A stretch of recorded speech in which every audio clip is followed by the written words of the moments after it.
안녕하십니까. 정치우 안드레아입니다. 평신도에 의한 평신도의 영성 이야기 네 번째 시간입니다. 언젠가 텔레비전에서 귀농과 관련한 프로그램을 본 기억이 있습니다. 한 사람이 물 좋고 공기 좋은 곳으로 귀농해서 행복하게 살아가는 그런 내용이죠. 그 프로그램을 본 사람들은 아마 이런 생각을 했을 겁니다. 야, 저 사람 참 좋겠다. 나도 저렇게 살았으면 얼마나 좋을까. 저 사람이 부럽다. 그런데 대부분 그렇게 생각하고 그냥 생각에 그치고 맙니다. 하지만 그중 몇몇 사람은 실제로 귀농을 결심하고 실행하는 사람들도 있을 것입니다. 많은 사람들이 바라보기만 하고 생각하는 데만 그친다면 아무도 결과가 없죠. 그러나 어떤 사람은 실행에 옮깁니다.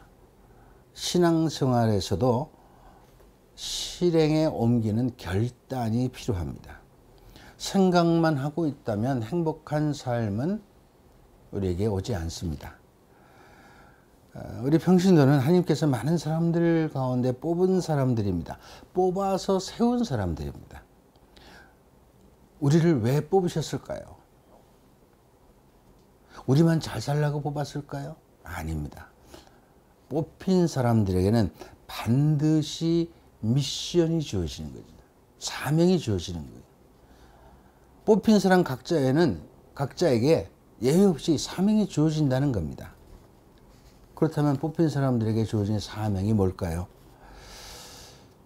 저는 분명히 말합니다. 우리 평신도는 우리 교회 안에서 한낱 심부름꾼이나 보조자가 아니다.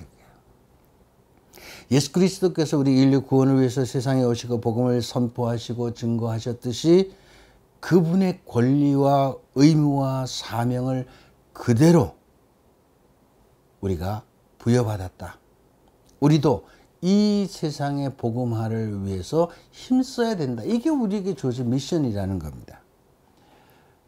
그러기 위해서는 우리의 사부이신 스승이신 예수 그리스도께서 어떻게 사셨는지를 우리는 알아야 되고 또 본받아야 하는 겁니다. 예수님께서는 우리에게 그 모습을 사제직, 예언직, 왕직이다.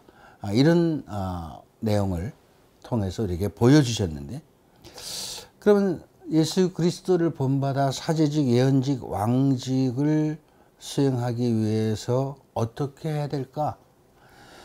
예수님께서는 첫 번째 당신을 희생 제물로 삶으셔서 하나님께 당신의 삶과 죽음으로 거룩한 제사를 지내신 대사제이십니다. 그리고 지금까지도 끊임없이 성체성혈의 모습으로 오셔서 우리에게 하나님께 제사를 드리시는 대사제이신 겁니다. 예수님께서는 복음을 전하셨고 돌아가신 후에도 복음서를 통해서 끊임없이 우리에게 복음을 선포하고 계십니다.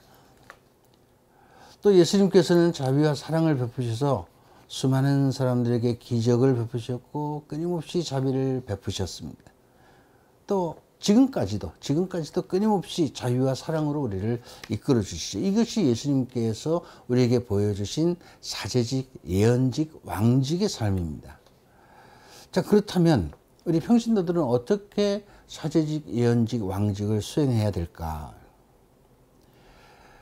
우리가 흔히 사제직이라고 하면은 성직자, 신부님들만 수행하는 것이라고 생각합니다.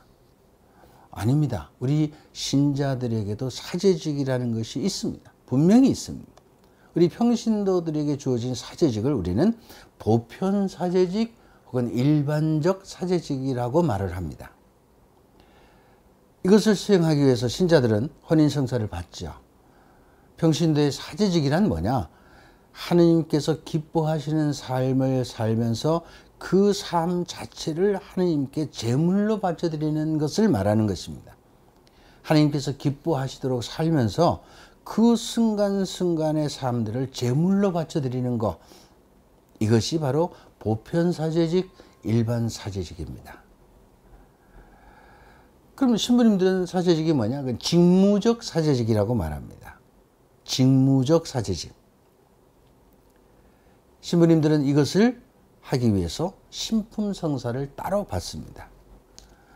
이처럼 사제만 사제직을 수행하는 것이 아닙니다. 하나님께서 기뻐하시는 삶을 살면서 그 순간 삶들을 하나님께 바치는 것, 이것이 평신도들이 수행하는 보편적 혹은 일반 사제직이라고 말하는 것입니다.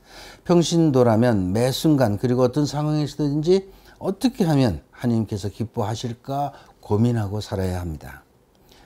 재물을 잘 바치는 것도 여러분 사제직을 잘 수행하는 것이라는 것도 여러분 아셔야 됩니다. 과거 이스라엘 백성들은 제사를 지낼 때 맏배를 제물로 바쳤습니다. 다시 말하면 첫 수확인 맏배, 가장 소중한 것을 하나님께 제물로 바쳤다는 겁니다.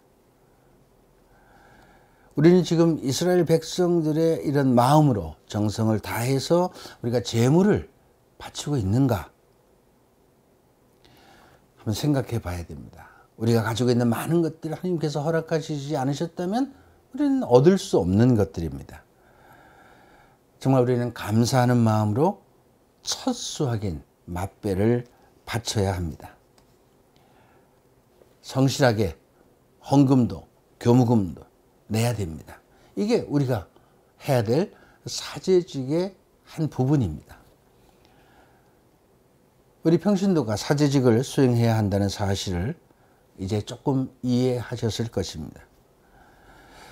그런데 평신도 사도직은 여기서 멈추는 것이 아닙니다. 이제 우리 교회는 평신도에게 왕이라고 합니다. 도대체 이게 무슨 말인가? 다음 시간에 또 말씀드리겠습니다. 감사합니다.